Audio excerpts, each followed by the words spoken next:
Caleb Bailey, Executive Director of the Eastern Connecticut Symphony Orchestra. Thanks for joining me for my Music in the Homes video. Today, I'd like to talk to you a little bit about how composers have changed the way they've written music as technology has evolved, and the way that this has changed the music that we listen to today. So, to begin our journey, I'd like to tell you a little bit about how I started off on my musical path. My very first memories of music were when I was about 6 or 7. I started to hear melodies and music in my head as I would go about my day. I was writing little songs and little melodies about what was happening in the town or with my family or about pets, just little things that stuck with me. And I realized at that moment, even though I didn't have any instruments or any language to express the kinds of sounds I was hearing, I realized that music would be a very important part in my life. Then, as I went to school, I started playing the trombone in pep band. This was really important for me because I learned how to read music, and I started to be able to create music on my own. Eventually, I started to play the guitar, which you saw me perform a little bit in the very beginning of the video, and that helped me write my own songs. So as time went on, I began to get the language for writing ideas down, and that enabled me to express my ideas the same way that composers do. Composers have always drawn upon what's going on around them when they're writing their music. Let's listen quickly to Beethoven's Symphony No. 5, just the opening.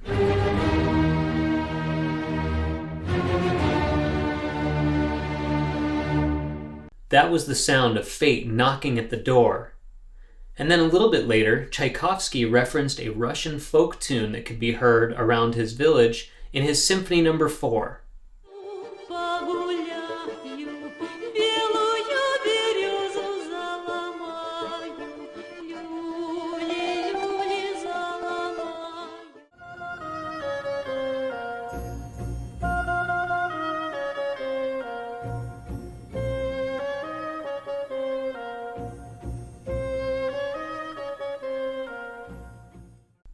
That song influenced the way he was writing.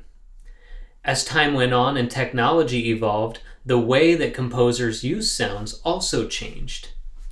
Béla Bartók, a Hungarian composer, would go around and with a very early wax cylinder recorder invented by Thomas Edison, began to actually capture the songs so that he could play them back later and listen to them while he was writing.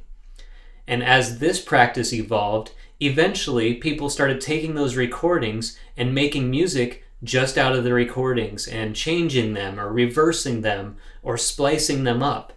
This practice of taking sounds and making new recordings or new sounds out of them is called sampling.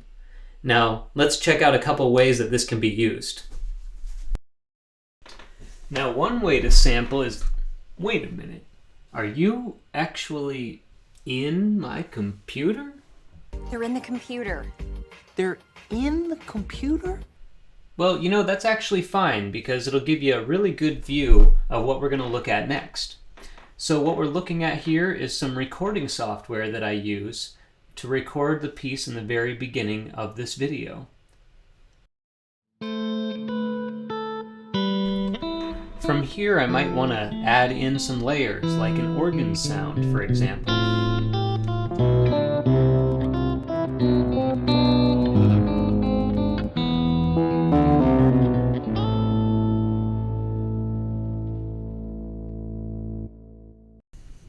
Another way that we can use the sample is to take the audio that I recorded and put it onto a MIDI keyboard.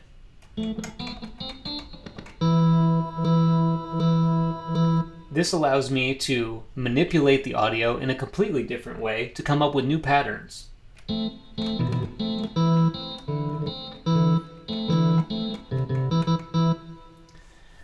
To hear how this works, I put together a little piece that also quotes Tchaikovsky and Beethoven that we heard a little bit ago. Listen very carefully to see if you can hear where I put those in.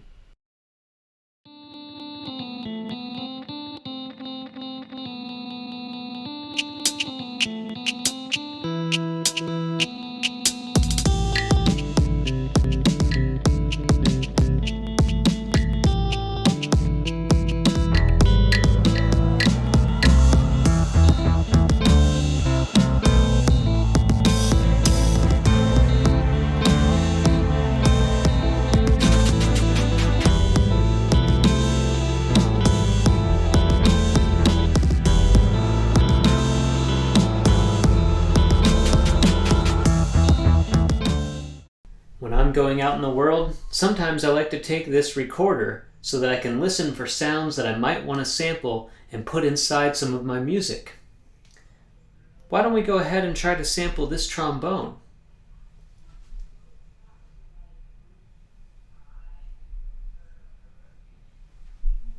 Not hearing anything. That's because there's no one playing this trombone. In order to record sounds, you will always need talented musicians, like the ones that perform in the ECSO. Without talented musicians, we wouldn't have beautiful recorded sounds that we could use later in sampling.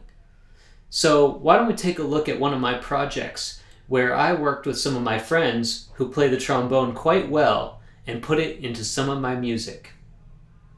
So here we are again, having a look at a recording project that I worked on with my friend Adam Arango. And he sat down in this room and recorded my trombone for about 10 or 15 minutes. And that gave me a lot to work with, a lot of different clips that I could use in my projects later on. So throughout this long project here, I took various snips. You can see all these little clips here. These were parts that I thought might work well by themselves, or if I layered them together. So I took these clips and then I saved them. That way I could draw upon them later. So why don't we have a look at one of my songs that uses clips from this recording session. Okay, so we're looking at a new song I'm working on, and some of those clips of Adam's playing from that session we did are right here in the chorus. So I thought to start off, let's listen to this, a little bit of his trombone harmony that I created out of our recording session.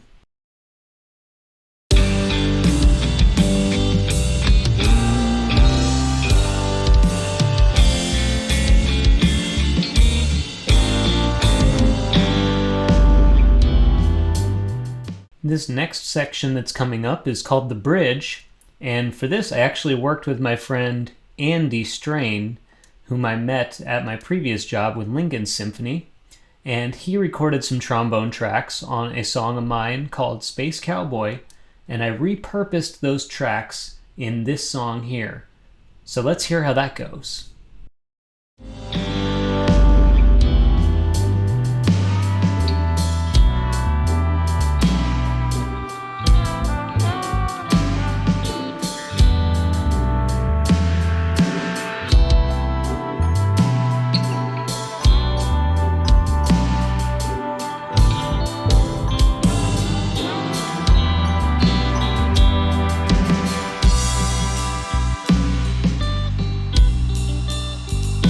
For me, making or even listening to music is a bit like putting together a puzzle.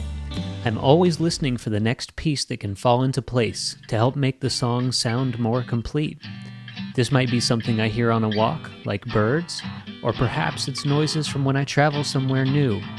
Putting together the pieces is part of the fun, collecting the various sounds that inspire you and then arranging them in a new way that's unique to how you hear things. That's what inspired me to begin making music in the first place, when I was writing songs on the swings in the playground so many years ago. It keeps me interested every time I attend a rehearsal or concert, pick up an instrument, or go to record some sounds. I never know exactly how it's going to end up, but I always have a good time along the way. Through my work with the ECSO, I get the chance to see many musical puzzle pieces align when our orchestra comes together to perform a masterpiece. Thank you for joining me today to learn a little bit about how technology has created new ways to make music and how important it is to have talented musicians to create inspiring sounds. I hope by watching this video and others on our channel from our musicians, you learn more about your creative spark. Whether you want to perform music, write music, or even just deepen the enjoyment you get from listening to music, the Symphony and our musicians are here for you. Until next time, keep your ears open. You never know when or where you're going to hear your next musical puzzle piece.